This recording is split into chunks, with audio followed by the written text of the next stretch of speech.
नमस्कार बच्चों, आप सभी का मेरे channel smart learning with am single पर स्वागत है। आज मैं आपके सामने कक्षा 8वीं की ये वर्कशीट लेकर आई हूँ इंग्लिश की। और ये वर्कशीट नंबर 4 है। 28 सितंबर यानी कि मंडे की वर्कशीट है और ये लेसन सुनामी के ऊपर है।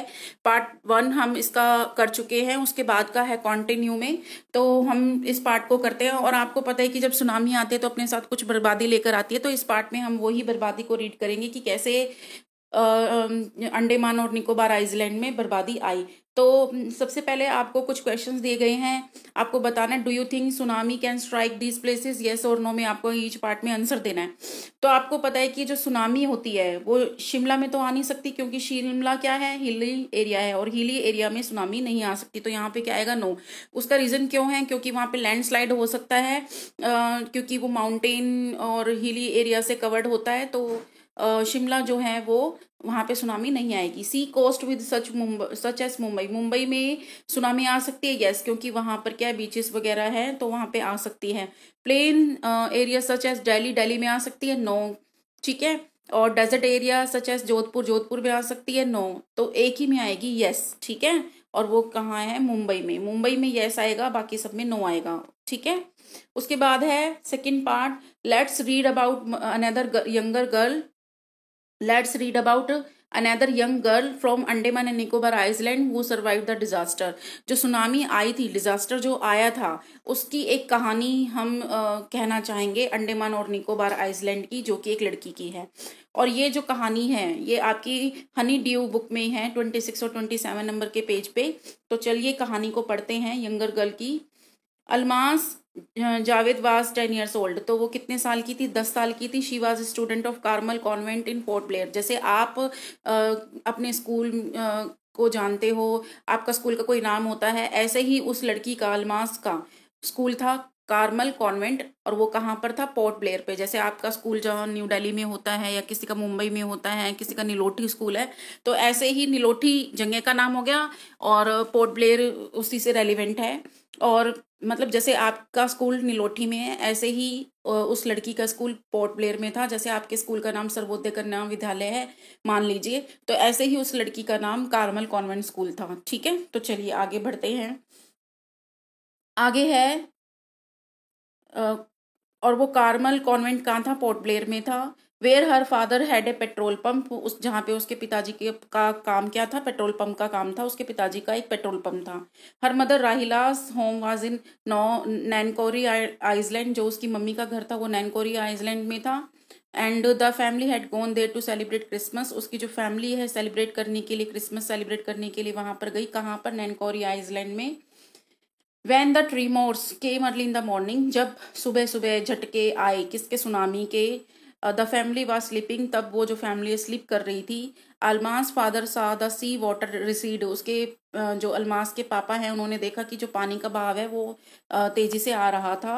He understood that the water would come rushing back with a great force, उसके पापा समझ गए कि जो पानी का बहाव है वो तेजी से कभी भी आ सकता है, विद ग्रेट फोर्स मतलब बहुत ही तेजी से दबाव के साथ। ठीक है। He woke every one up, उसने मतलब उसके पापा ने सभी को जगाया। And try to rush them to a safe place, और सभी को एक सेफ प्लेस पर पहुंचाने के लिए जल्दी जल्दी में कोशिश की। ठीक है। एज दे रन, जैसे वो भाग रहे थे, her grandfather was hit on the head by something and fell down, he fell down. और जो उसके दादाजी थे वो मतलब जब भाग रहे थे तो किसी चीज से टकराए और उनका जो सर है वो किसी चीज से टकराया और वो नीचे गिर गए। ठीक है। आगे है her father rushed to help him, जो उसके पिताजी हैं उसके अलमास के, वो ग्रैंडफादर को बचाने के लिए, अपने पिताजी को बचाने के लिए जल्दी जल्दी उठे और उनकी मदद की। Then came the first giant wave, मतलब भयंकर वो जो सुनामी की जो लहर है वो एकदम से आई। And swept both of them away, और उनको बहाकर ले गई। ठीक है। तो आप देख सकते हैं कि मैंने यहाँ पे कुछ वर्ड्स मीनिंग भी डाले हैं। ट्रिमोर्स का मतलब होता है झटके, वैसे तो नॉर्मली इन्हें भूकंप के झटके कहते हैं, लेकिन लेसन में हम सुनामी के झटके पढ़ेंगे। ठीक है। रिसीड का मतलब होता है जो सुनामी की जो लहरें हैं वो मूव्ड अवे हो रही थी, यानी कि दूर जा रही थी, समुद्र का पानी जो था वो रिस रहा था। और जाइंट अवे का मतलब होता है विशाल लहर। और स्वेप्ट का मतलब होता है बह जाना। ठीक है। उसके जो पिताजी और ग्रैंडफादर हैं वो बह गए किसमें, समुद्र की वो जो सुनामी की जो लहर आई थी तेजी से उसमें। ठीक है, तो हमने पढ़ लिया कि उसकी जो पिताजी हैं और दादाजी वो तो बह गए। अब कौन बचा, उसकी मम्मी तो और उसकी चाची। तो पढ़ते हैं मम्मी और चाची के साथ क्या होता है। Almas mother and aunt stood clinging to the waves of a coconut tree. उसकी जो मम्मी है और उसकी जो चाची है वो किसके ऊपर चढ़ गई, एक कोकोनट ट्री के ऊपर चढ़ गई। ठीक है, टू द लीव्स, उसके पत्तों के ऊपर चढ़ गई। ठीक है, and calling out to her, और उसको भी पुकारने लगी, किसको, अलमास को। ठीक है, ए वेव अपरूटेड द ट्री, जो एक पानी की लहर आई और वो पेड़ के ऊपर से भी आई, and they too were washed away, और वो भी बह गई। मतलब उसकी जो आंटी थी और जो उसकी मम्मी थी वो भी बह गई, और दादा और पापा तो पहले ही बह चुके थे। ठीक है, अलमास सा a long log of would floating. Almas ने क्या देखा, जैसे जो पानी की लहर है उसके अंदर उसने एक लकड़ी का टुकड़ा देखा। शी क्लाइम्ड ऑन इट, वो उसके ऊपर चढ़ गई। ठीक है, लकड़ी के जैसे ये लकड़ी का टुकड़ा आपको दिखाई दे रहा होगा, ये लकड़ी का टुकड़ा। ठीक है, इसके ऊपर वो चढ़ गई। ठीक है, आगे पढ़ते हैं। आगे है when then she fainted, fainted का मतलब होता है बेहोश हो गई। वैन शी वोक अप, जब वो उठी, she was in a hospital in Kamorta. Kamorta ही एक पोर्ट ब्लेयर के पास एक आइसलैंड है, उसका नाम है। ठीक है, वहां पर वो पहुंची। ठीक है, from there she was brought to Port Blair, वहां से उसको पोर्ट ब्लेयर ले जाया गया। The little girl does not want to talk about the incident with everyone, जो गर्ल है वो किसी के साथ भी उस इंसिडेंट को नहीं शेयर करना चाहती थी। शी इज ट्रेमेटाइज्ड, वो अभी भी आघात में थी, मतलब वो दुख में थी। ठीक है, तो आपको क्या करना है, now sequence the events pictures as they occur in the passage above, write correct serial number in the boxes. आपको बॉक्सेस में बताना है। तो सबसे पहले क्या आई थी, सुनामी की लहर आई थी, तो ये नंबर 1 हो गया। और उसके बाद आप देख सकते हो कि वो वुड लोग ऑफ वुड पे चढ़ी थी, तो ये नंबर 2 हो गया। और वो हॉस्पिटल लास्ट में गई थी, वो नंबर 3 हो गया। ठीक है, इस तरह से आप इसको कर सकते हैं। उसके बाद है C part, answer the following questions by selecting the correct option. इनमें से सिलेक्ट करना है आपको correct option. Why did Almas father wake up his family, उसके जो पापा हैं उसने सारी फैमिली को क्यों जगाया, क्योंकि to rush them to a safer place, क्योंकि वो चाहते थे कि उनकी पूरी फैमिली को एक सेफ प्लेस पर ले जाया जाए सुनामी की लहर से बचने के लिए। Almas did not want to talk about the incident with anyone because क्योंकि वो क्या हो गई थी, आघात, उसको बहुत बड़ा आघात लगा था। शी वाज शॉक्ड, उसको बहुत बड़ा आघात लगा था। As she lost her family members, क्योंकि उसने अपने फैमिली मेम्बर्स को खो दिया। दादाजी और पापा जी को खो दिया, वो पानी में बह गए थे। और जो मम्मी और उसकी आंट थी वो पेड़ की एक टहनी को पकड़े हुए थे, लीव्स को पकड़े हुए थे, वहां पे भी वेव्स आ गई और वो भी बह गई पानी में। Almas mother and aunts could not be saved from the tsunami because, क्योंकि the tree they held on to got uprooted, क्योंकि जो जिस ट्री पे वो चढ़ी थी वो अप्रूटेड हो गया, मतलब जड़ से उखड़ गया। किसकी वजह से, पानी के बहाव की वजह से। तो आप इसमें इसमें ये ऑप्शन चूज करेंगे, इसमें ये ऑप्शन चूज करेंगे और इसमें ये ऑप्शन चूज करेंगे। आगे है given below the words phrases from the passage that indicate movement of different kinds. तो ये जो आपको कुछ वर्ड्स दे रखे हैं, rust, swept away, floating, recede, तो आपको क्या करना है, इनको इन कैटेगरी में फास्ट मूवमेंट, स्लो मूवमेंट और नाइदर स्लो और नॉर फास्ट, इनमें आपको लगाना है।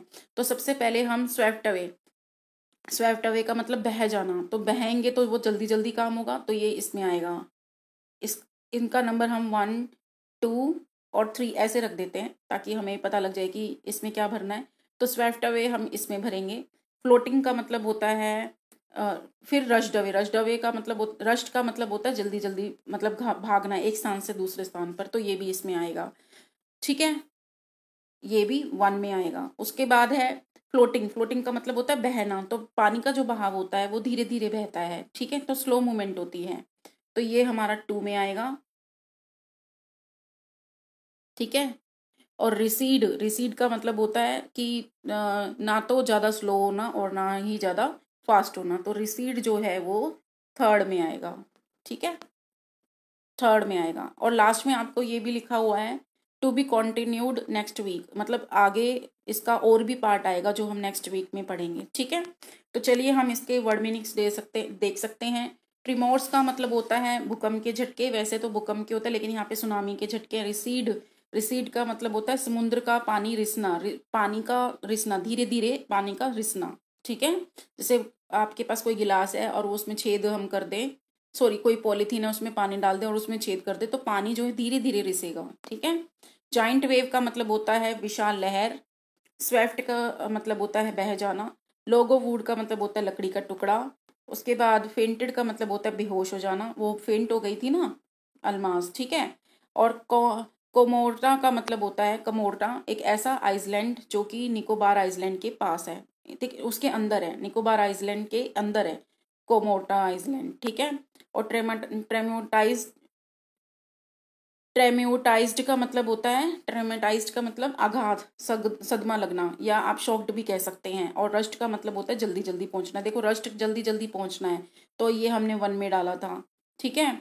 और स्वेप्ट का मतलब क्या होता है बह जाना, तो एकदम से बहेंगे, ये भी हमने वन में डाला था।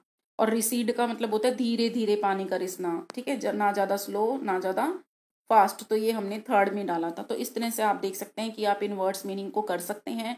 और लेसन को अच्छी तरह से रीड करना है आपको, और इसके जो क्वेश्चन आंसर थे वो आपको करना है, आपको इंग्लिश की नोटबुक में करना है, और इस लेसन को कनेक्ट करना है कि आप उन लोगों से इसका कंपैरिजन कर सकते हैं जो पानी में बह जाते हैं।